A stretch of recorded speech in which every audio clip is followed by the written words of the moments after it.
widower just sent me a message, and you won't believe that he thought that marriage would heal him, but sadly it didn't. Join me as I read his message. Good morning, Queen Libra. Your very first video attracted me to your page, and I like the way you want to help people's relationship and marriage struggles. Completely anonymous. Thanks for everything. I am a widower, and I must say that I regret remarrying as a widower. My new wife is always thinking about what can benefit her and not what can benefit the family.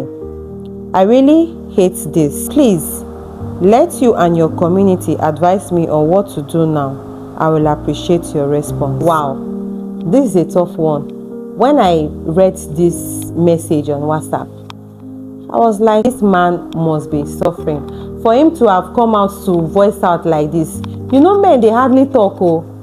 In marriages, in relationships, it is we women that are usually everywhere, talking about, oh, what men did to us, this one, that one, right?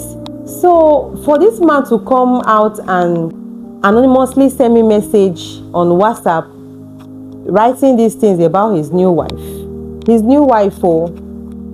it means he has seen shege in her hands. So after reading this, I went into deep reflection. I was thinking, maybe this man probably has children. Of course, I know he will have children from his late wife. Okay, and then the woman saw these children and saw that he was a married man. Agreed with her two eyes open that she wants to marry this man.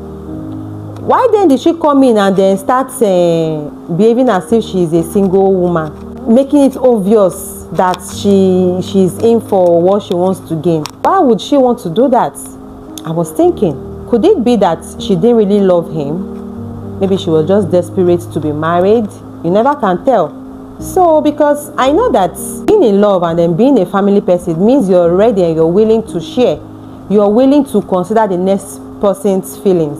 When you agree to marry someone, it means you want to come into that person's life, to come and support that person, to come and love that person correctly, to come and, give that person peace, give that person stability, support that person, help the person in every way possible. You guys will grow. The person will support you, support the person back, not coming to act as if, oh, you are a beneficiary in the marriage. Now this widower is crying and saying, oh, why is her character like this?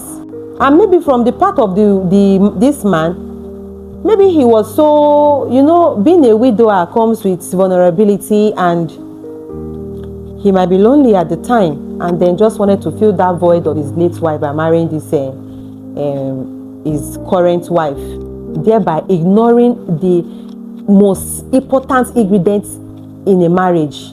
In fact, before you even choose anybody and say, oh, I want to marry you, which is character. Knowing their character and understanding their values, their perception of life. Oga, it's like you ignore that part, sorry to say. And then you just wanted to have someone to come and comfort you. Right? I don't know, because the way it seems, okay, since it is now like this, have you tried communication? Because communication is one thing in marriage that is really not talked about a lot. You see that word communication? It is a very, very powerful tool in a marriage. And if you know how to use communication, you know how to communicate well with your partner and vice versa, that marriage or that relationship will sail, will blossom like a plant planted by the riverside. Have you called her one-on-one to ask her why she's like this? There will be some instances that she might have displayed this character. Instead of putting it in your heart, have you called her to address it? Let's assume you have. What was her response? Did she change afterwards? If you have called her in the past and she continued with that same character of always wanting to do things that will benefit her and not sending you and the children or the welfare of the family, Please, because marriage is not a death sentence.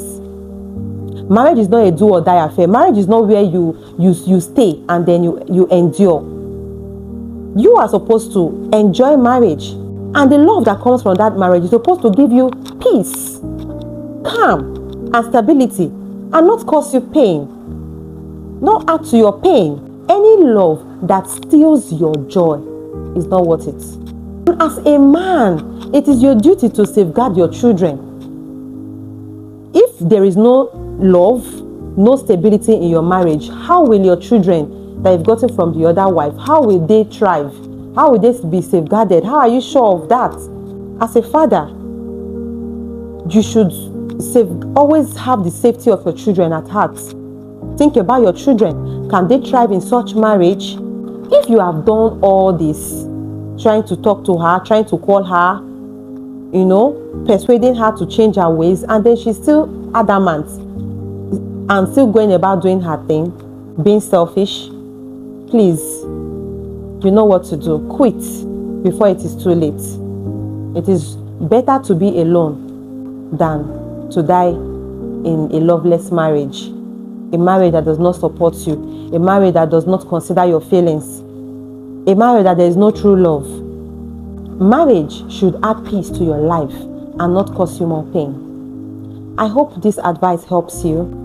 Please, viewers, if you have anything to say to him, you can as well drop it in the comment section. If you have other advice to give to him, apart from the ones I've said, you can as well put it in the comment section. Thank you very much for watching. I see you on the next one. Please don't forget to subscribe, share, and turn your notification bell so that you'll be notified when I upload subsequent videos.